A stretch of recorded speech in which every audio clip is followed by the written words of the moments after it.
with Danny Oppenheimer, assistant professor of psychology at Princeton. Some of your other work that you're involved in? Yes, I have a joint appointment in the Woodrow Wilson School of Public Affairs. Okay. Could you tell us a bit about your current research on the psychology of giving? Sure. I have a number of different lines of research going. I would say the most prominent stuff I've been doing recently involves looking at how people process information about the efficiency of charities. And so obviously we want to give to charities that are more efficient, but there's a problem, which is that a charity that gives most of its budget to advertising, for example, might actually be more effective at getting donations, despite the fact that it is spending less of its budget on the actual cause that it is trying to help, merely because we would have heard of the charity, and if it does a good job of advertising, then we're going to want to give to it. So there's been a call recently for transparency, a call for empowerment of donors, and the way to do that is by letting donors know what the efficiency of charities is. The problem is that when donors learn what the efficiencies of charities are, that they actually are less likely to donate, even for charities which have very good efficiency rates. And this leads to a conundrum. On one hand, you want to make sure donors are empowered and know what are good charities, but on the other hand, once they know that, they are less likely to give in total. So part of the research I've been doing recently has been investigating this and trying to figure out ways to get around the paradox. Okay. Do you have a personal interest or involvement or background in giving, something that has gotten you interested in this area of research? I think everybody's got a personal interest in making sure that charitable sector is strong, but I actually got interested in this around the time of the tsunami. And then immediately following the tsunami, not immediately, but very shortly thereafter, was the Kashmir earthquake. And I noticed that the tsunami was, when the tsunami occurred, Americans opened their wallets and their hearts. And they were so prolific in their donations that charitable organizations actually asked them to stop giving because they couldn't use all the money that was being given. And I just thought that was wonderful.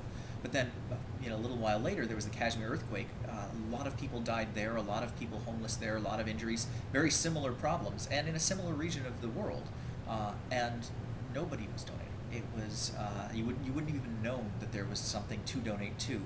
Unlike the tsunami, where Google and Yahoo put donate now links up on their main pages, there was nothing like that. And I wondered, why is it that some causes seem to generate so much support and others don't?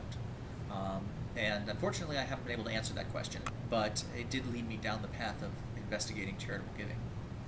And looking on your site, getting to what you were just speaking about, I noticed that you said that most previous research in this area has focused on which people donate, and you're instead looking at which disasters or maybe which causes get the most charitable giving. How are you proceeding in that, and why do you think that that's an interesting sort of way to look at it? Well, on one hand, you want to make sure you understand who donates and why they donate, but once you know that a person is donating, it's also interesting to see what the allocation of their dollars is going towards.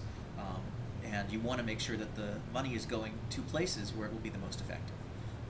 Unfortunately, people's donating strategies don't necessarily follow this sort of a logic. A lot of times people go on the basis of their emotions. They see a picture of a cute puppy in need and they immediately give their money there, even though that money may not actually help very many puppies, and there may be another cause that does tremendous good for large bodies of puppies, as well as other things as well. So I think that it's a very interesting question of how the donations are allocated in addition to who decides to donate.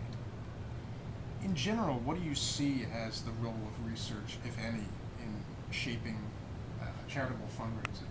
Is there an influence that it can have, or are charitable organizations receptive to working with researchers? I would like to think that the research that I'm doing will be helpful to charitable organizations.